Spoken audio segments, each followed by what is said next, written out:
حضور سیدنا غوث پاک سرکار رحمۃ اللہ تعالی علیہ فقہی مسائل میں،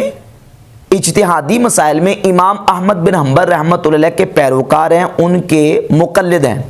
پوری غنیۃ الطالبین میں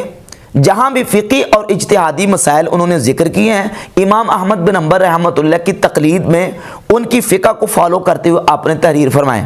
اور غنیۃ الطالبین کے کئی مقامات پہ جگہ جگہ پہ سمجھنے کے جہاں فقہی مسائل لکھے ہیں وہاں وہ لکھتے ہیں کہ قال امامنا احمد بن حنبل روی عن امامنا احمد بن حنبل، ہمارے امام احمد بن حنبل نے یہ فرمایا، ہمارے امام احمد بن حنبل رحمۃ اللہ سے یہ مروی ہے۔ مثال کے طور پر آپ اس کے چند حوالے میں آپ کے سامنے رکھ دیتا ہوں۔ مثلا جلد نمبر 1 صفحہ نمبر 87 پر لکھا ہے کہ مروی عن الامام احمد رحمہ اللہ، جلد 2 صفحہ 200 پر لکھا ہے عن امامنا احمد رحمہ اللہ، اور اس کے علاوہ جلد نمبر 2 صفحہ نمبر 203 پہ لکھا ہے روی روا امامنا ابو عبداللہ احمد رحمہ اللہ۔ دیگر اس طرح کئی مقامات پہ وہ امام احمد بن حنبل رحمۃ اللہ کا حوالہ دیتے ہیں۔ اب دیکھیں، ایک تو یہ کہ خود انہوں نے کئی مقامات پہ لکھا ہے، اور خود ایک غیر مقلد مولوی ہے، وابی مولوی ہے، یہ مبشر لاہوری، اس نے غنیۃ الطالبین کا ترجمہ کیا ہے، اور اس کے صفحہ نمبر 26 پر لکھا ہے کہ آپ کے بارے میں اہل علم نے متفقہ طور پر یہ رائے ظاہر کی ہے کہ آپ فقہی مسائل میں حنبلی المسلک تھے، وہ فقہی مسائل میں امام احمد بن حنبل کے پیرو تھے۔ تو حضور سیدنا غوث پاک سرکار رحمۃ اللہ علیہ فقہی مسائل میں امام احمد بن حنبل کے مقلد تھے۔ اس کے باوجود جہاں امام ابو حنیفہ رحمۃ اللہ کا تذکرہ کرتے ہیں اور ان کا ذکر کرتے ہیں تو اس ٹائٹل کے ساتھ نام لیتے ہیں امام اعظم ابو حنیفہ النعمان ابن ثابت رحمہ اللہ۔ اس کا میں حوالہ پیش کرتا ہوں، یہ غنیۃ الطالبین ہے، جلد نمبر 2 صفحہ نمبر 85۔ اس میں ایک مسئلے پر گفتگو کرتے ہوئے لکھتے ہیں وَهُوَ مَذْهَبُ الْإِمَامِ الْأَعْظَمِ ابی حنیفہ النعمان رحمہ اللہ، یہی مذہب ہے امام اعظم ابو حنیفہ نعمان رحمہ اللہ کا۔ تو امام ابو حنیفہ کو کیا ٹائٹل دیتے ہیں؟ امام اعظم۔ اور مرزا ثابت یہ کر رہے ہیں کہ جو شیخ عبد القادر جیلانی ہے وہ تو حنفیوں کو گمراہ فرقہ سمجھتے تھے، امام ابو حنیفہ کو امام اعظم کہہ رہے ہیں۔ اور غنیۃ طالبین کی جلد نمبر 2 صفحہ نمبر 188 میں لکھتے ہیں وقال الامام ابو حنیفہ رحمہ اللہ، کہ امام ابو حنیفہ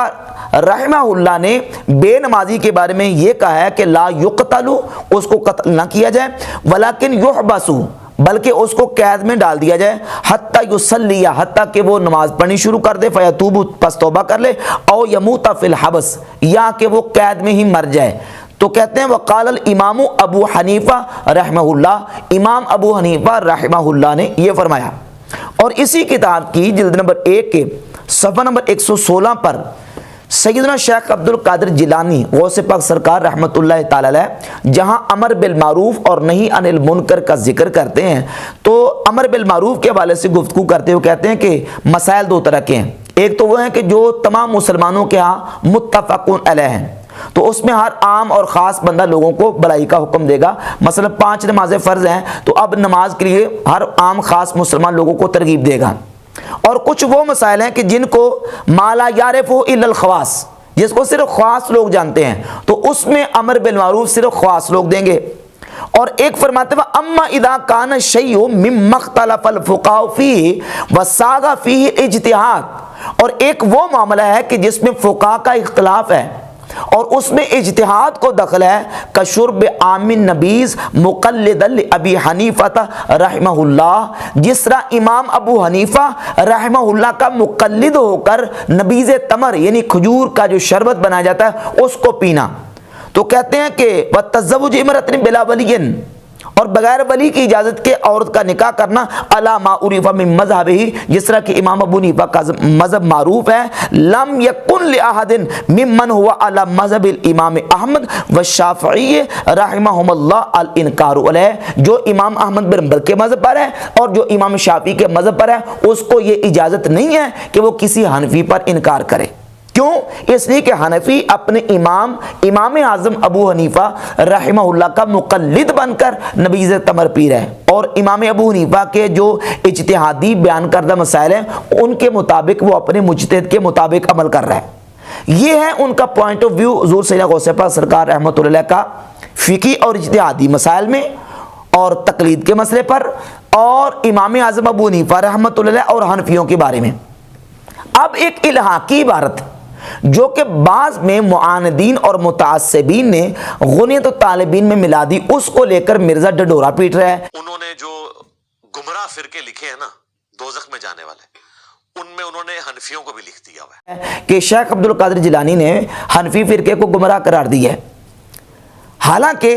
اب جب بات اپنے آتی ہے تو کڑوا کڑوا جو نا وہ تھو کرتا میٹھا میٹھا ہپکار جاتا ہے۔ جہاں دیگر مسائل کی بات آتی ہے تو کہتا جی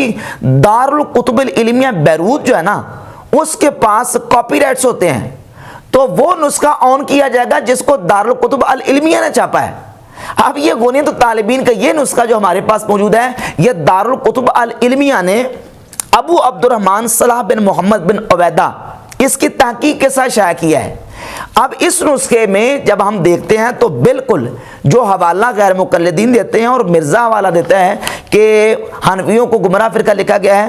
اس کا صفحہ نمبر 186 ہے، جہاں حنفیہ لکھا ہے اس نسخے میں جو دارالکتب العلمیہ نے چھاپا ہے اس میں لکھا ام الغسانیہ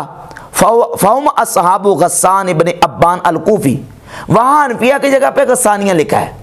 اور بڑے علماء نے، بڑے بڑے مقتدر علماء نے اس بات کی تصریح کی ہے کہ غنیت الطالبین میں یہ جو غسانیہ کی جگہ پہ حنفیہ کا جو اضافہ کیا ہے یا کسی نے یہ جو چیز اس میں ایڈیشن کی ہے، الحاق کیا ہے، یہ بات میں متعصبین اور معاندین نے ایسا کر دیا ہے۔ حقیقت یہ ہے کہ اس طرح کی اصل حقیقت میں عبارت غنیت الطالبین میں موجود ہے نہیں ہے۔ غسانیہ کی جگہ پہ حنفیہ کسی متعصب نے ڈال دیا ہے۔ حضرت امام ابن حجر مکی حاتمی المتوفیٰ 974 ہجری اپنی کتاب فتاوی حدیثیہ میں صفحہ نمبر 271 پہ لکھتے ہیں کہ وَإِيَّاكَ أَن تَغْتَرَّ أَيْضًا بِمَا وَقَعَ فِي الْغُنِيَّةِ لِإِمَامِ الْعَارِفِينَ وَقُطُبِ الْإِسْلَامِ وَالْمُسْلِمِينَ الْأُسْتَاذِ عبد القادر الجیلانی فَإِنَّهُ دَسَّهُ عَلَيْهِ فِيمَا مَن